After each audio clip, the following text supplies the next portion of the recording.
Ok, tu sais à quel point le trading a pu te faire souffrir par le passé. Tu sais à quel point c'est important pour toi de réussir. Encore plus si tu es un adulte responsable et que tu as les grosses responsabilités de la vie quotidienne. Bien sûr, si tu es encore à l'école et que tu n'as pas toutes ces responsabilités, pendant que tu cherches à réussir dans ce domaine, tu ne comprendras pas forcément la profondeur de ce message. Plus le temps passe, plus tu te rendras compte que les moments où tu n'avances pas, que mentalement tu te sens complètement dévasté, sont le fruit de tes propres comportements et non du marché lui-même. Je t'assure que le trading n'a pas besoin d'être compliqué dans sa partie technique. La seule et unique compétence obligatoire, comme je le dis si souvent, pour devenir profitable est la régularité.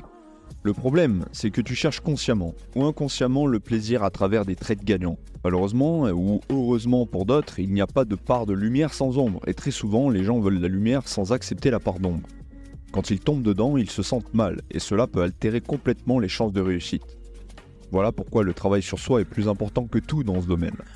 Si tu n'apprends pas à te détacher de tes attentes dans la vie, comme devenir plus heureux par des petits plaisirs par exemple, tu ne pourras pas passer certains paliers dans ton trading car automatiquement, si tes attentes de plaisir et de bonheur ne sont pas comblées dans ta vie de tous les jours, tu essaieras inconsciemment ou consciemment d'ailleurs de les combler par des trades gagnants et tu attendras que le marché te donne ce que tu veux pour te faire plaisir sur ton prochain trade.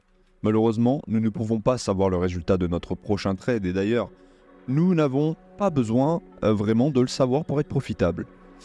Mais alors, quelle est la solution ? Tu te trompes sur ce que tu cherches. Le moment où tu feras passer la fierté avant le plaisir, tout changera. Le seul moyen d'être fier en trading, c'est de faire les choses proprement, autrement dit, respecter son plan à la lettre et faire preuve de discipline monstrueuse. Je t'invite à respecter ton plan sans écart, vraiment sans écart, avec le maximum de concentration pendant une semaine. Et surtout d'exécuter tes trades sans te poser de questions et sans erreur émotionnelle. Premièrement, sans même te focaliser sur les gains, tu verras que ton portefeuille ne se porte pas si mal que ça. Et deuxièmement, tu éprouveras une force intérieure incroyable, qui te montrera enfin le vrai chemin du trader.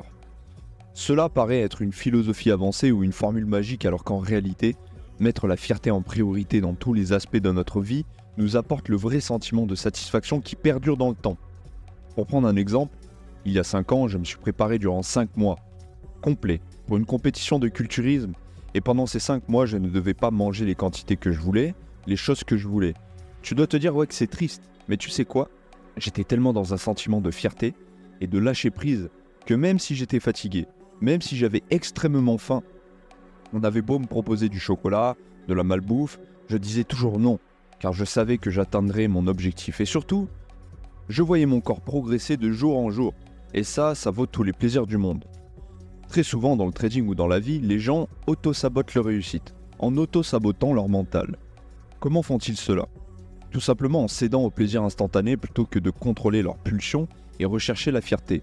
C'est littéralement un cercle vicieux. Tu ne vas pas respecter ton plan une fois, tu vas trader avec pulsion et donc auto-saboter la confiance que tu es en train de construire, qui est primordiale dans ce domaine.